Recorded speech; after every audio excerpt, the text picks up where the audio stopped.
My name is Esther Sutter from Speaker Hub. Speaker Hub is one of the fastest growing networks of speakers, trainers, moderators, and webinar hosts, and we help connect speakers with event organizers from around the world. In this podcast series, we interview some of our VIP speakers and trainers, and they share with us their insights on how to become better communicators. And in this particular podcast, we're talking with Jan de Sutter, a professional trainer within the EU. And he talks with us today about how to make impactful presentations by adapting your content to your audience. And he also covers a bit about what modern leadership looks like in 2016. Jan, to start us off, can you tell us a little bit about your professional background? Yes, of course. To start with, I am actually an engineer, originally in electronics and telecommunications, but later on I converted to IT and software development. So actually I am a real nerd, if you know what I'm talking about. So I studied in the early 80s, so you already have an idea of how old I am. For around 35 years I have been in managerial positions, mainly in the Belgian and the European public sector. I have been working for the European Economic and Social Committee as a project manager, but also as a head of unit. In 2013 I started my own company, and I now give training and coaching to young people in the area of developing their soft skills. And I mainly work with people who are taking an assessment center in EPSO, the European Personnel Selection Office. Can you tell us a little bit about EPSO? So how does that work? What do the applicants have to do? Yeah, so EPSO, like I said before, is the European Personnel Selection Office. It's actually an administration that depends on the European Commission, but that works for all the institutions, and their work consists of selecting people to be put on the reserve list for future recruitment. Within the EU, so it's basically they vet out all of the applicants and then decide which ones are most appropriate, and then the EU will pick from that bank.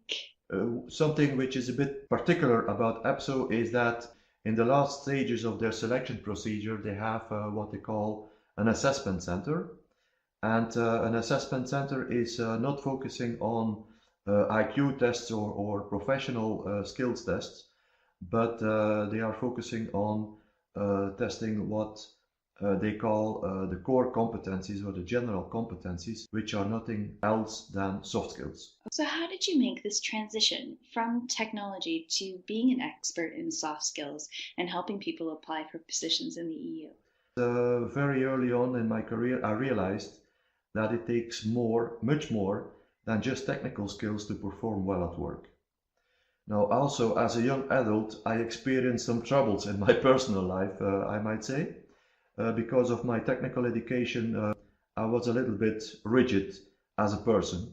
But I soon realized that, like I said, it's not enough to be smart and to have the technical skills to be a good performer at work. Now, when I was working for the EU, I also had the opportunity to be the president of an EPSO selection board. So I was presiding an assessment center, if you want.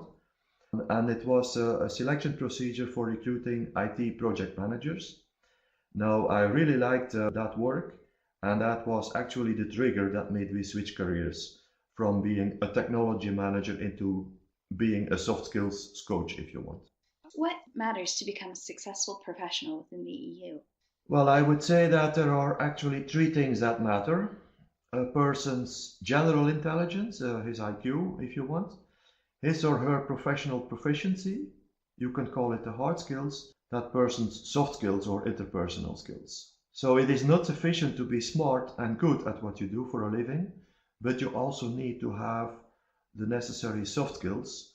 Those are those competencies that are important across the board, regardless of what you do or who you are. There was an American gentleman called Daniel Goleman who coined the term emotional intelligence as opposed to general intelligence. And he did that only in the early 90s, when the preeminence of IQ as the standard of excellence in life was in question. Now, there is actually not so much we can do about the processing power between our ears. Our IQ or intelligence coefficient is largely fixed by our genes and the way we were brought up. So at a given point in time, we are stuck with whatever IQ we've got. The good news, however, is that our IQ is considerably less important to happiness and success in life than our emotional intelligence, or EQ, and that our EQ can be improved dramatically over time. So this is actually what I'm writing and talking about in my current work. So, Jan, can you tell me a little bit about the work that you do with your clients? So, how do you help them get ready for this assessment process? I work mainly with people who are involved in the EU world, so candidates for the APSA competitions, but also people who already work for the institutions, appointed officials. Now, there are actually two pathways in my work. The first is work on an individual basis. I call it coaching, but you could also, there are also elements of mentoring involved in that. And that work on an individual basis, it's done in either face-to-face meetings and sessions or over Skype if it's not possible to meet in face-to-face. The other way is classroom trainings, seminars, workshops, and that obviously I do it for groups varying from 6 people to groups of 30, 35 people. So that can be quite a big difference between talking to one person about how to do something and how to talk to 35. How do you assess the situation differently when working with different group sizes? Yeah, well, obviously, when it's a one-on-one session, I concentrate on what the person says and does and how he behaves and the background, the historical background the person has and his personality, obviously. Now, for a group that is not possible. Now, it is my experience that it's actually easier to talk to a group than to talk to an individual. It may sound a bit strange, but that's my feeling. Because when you talk to a group, you don't have to dig so deep into the real details of each individual.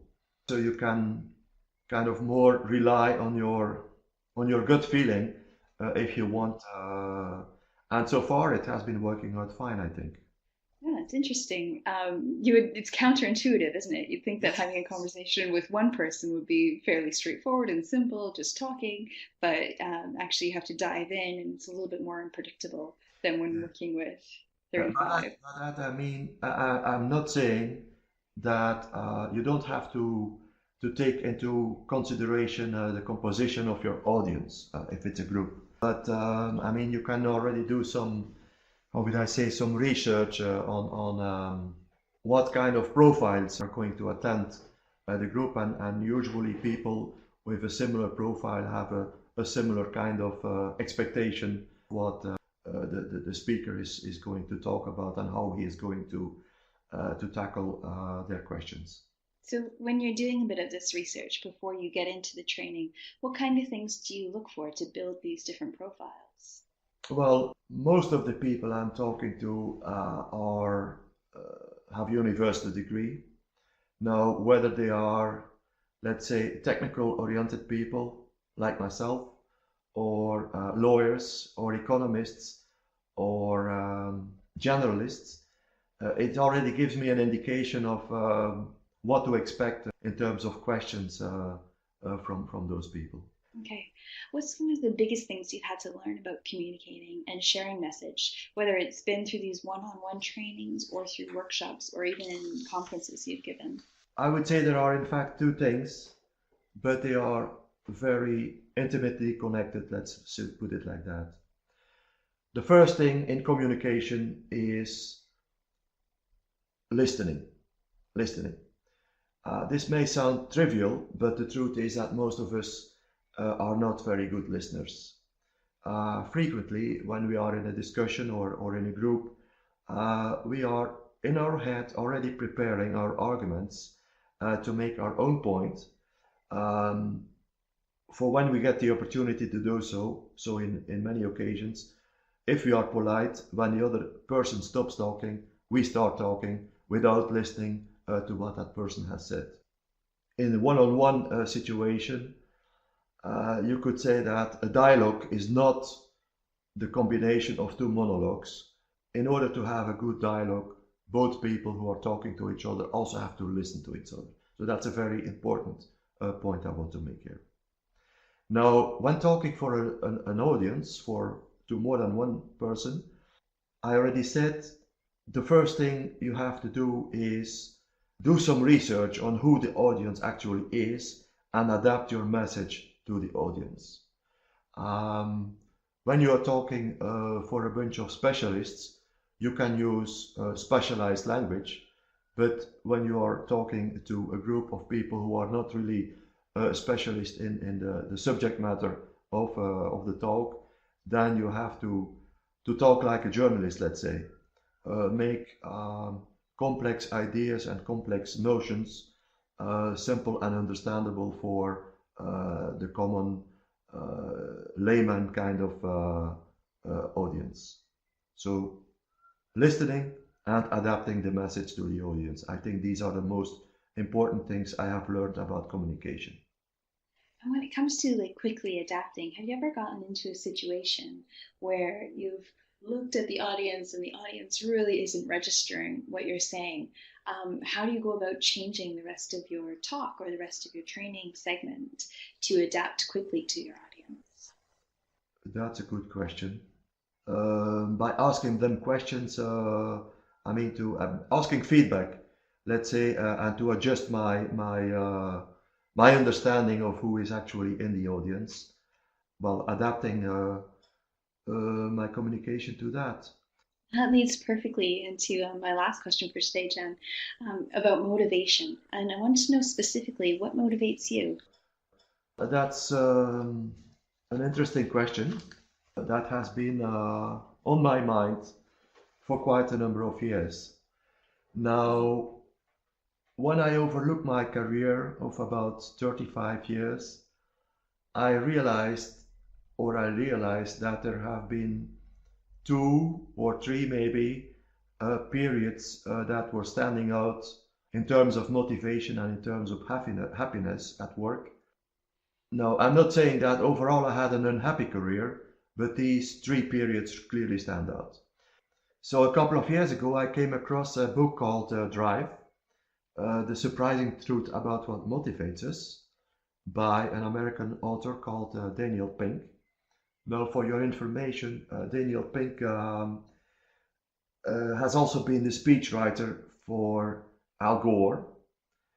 So it's not n'importe qui, if they say, like they say in French. Now, so Pink says in his book and in his talks on TED and other fora that beyond our struggle to survive and beyond the old stick and carrot approach, there are actually three conditions that need to be fulfilled for a person to be highly motivated. And these three conditions are mastery, autonomy, and purpose. He calls this, by the way, motivation 3.0. Now, in short, mastery is the feeling that we are good at what we are doing and that we want to get better at it, that we want to improve continuously. Autonomy is about having real control over our work. So not being micromanaged, but having a sufficient amount of liberty to do things how we want to do it, when we want to do it, and so on. And then the third condition is purpose. And purpose is the feeling that you are contributing to a bigger picture, a picture that is bigger than just your own limited life and work environment. So if these three conditions of mastery, autonomy are there, then normally a person will be very motivated at work. Now, I realized that Pink was right, and during those happy periods of my own career, I was talking about earlier, these three elements were abundantly available, I must say. And by the way, they still are at the moment. Now, to come back on maybe a previous question, that was also the case when I was working in APSO. So these three elements of mastery, autonomy, and purpose, they were there. I believed in what I was doing. I was the president, so I had a lot of autonomy. And I already knew a lot about soft skills, but I learned a hell of a lot more during that assessment center campaign I have been conducting. If somebody is not feeling motivated in their work or in their life, how would you advise them on using these three categories to figure out what changes to make? Well, it depends who I'm talking to. If I'm talking to the person who is not motivated, I would try to explain them these ideas or these principles and make them realize or make them aware of the needs. Now, probably if a person is not motivated, one of these three elements will be missing. And depending on which one it is, maybe the person can take steps to change environment, change jobs, change his attitude, things like that. Now, Yeah, I think that you really hit the nail on the head there, so to speak, that it could either be you or it could be the position itself, it could be the company, and you just have to decide which one it is that needs the change. yeah. Now, in my coaching sessions and the classroom trainings I give, one of the competencies I am talking about is the competency of leadership. Now, I try to explain to people who are in a position that they have to lead people, and mind you, leading is not just managing; it's much more than that. It's inspiring other people to do a good job. Now, a leader has these three keys mainly. He has them in his hands for his people. He can give mastery, the mastery feeling or the mastery condition to his subordinates or to his followers by challenging them, by not letting them be in their comfort zone all the time, by allowing them to learn new things, by allowing them to make mistakes and not create a safe environment where it is possible or where it is allowed to make a mistake from time to time, because making mistakes is, mind you, one of the most powerful ways of learning a new skill or learning something new. In terms of autonomy, well, clearly, if you are micromanaging your collaborators, if you are looking over their shoulders all the time, they will not have that feeling of autonomy. And finally, purpose, I would say, involve people in your decisions, explain them about the bigger picture, tell them that their work really matters, and show them how their work contributes to the bigger cause you are working for. I think that's a fantastic insight to leave on. So, thank you, Jen, for speaking with me today and sharing your ideas about both your work experience and also motivation. I thought it was very interesting. If you'd like to dive a little bit deeper into this podcast, there's a full article and transcript available on www.speakerhub.com, as well as links to where you can learn a little bit more about Jan and the work that he's doing within the EU. Until next time, this has been Esther Simple with Speaker Hub, and thanks for listening.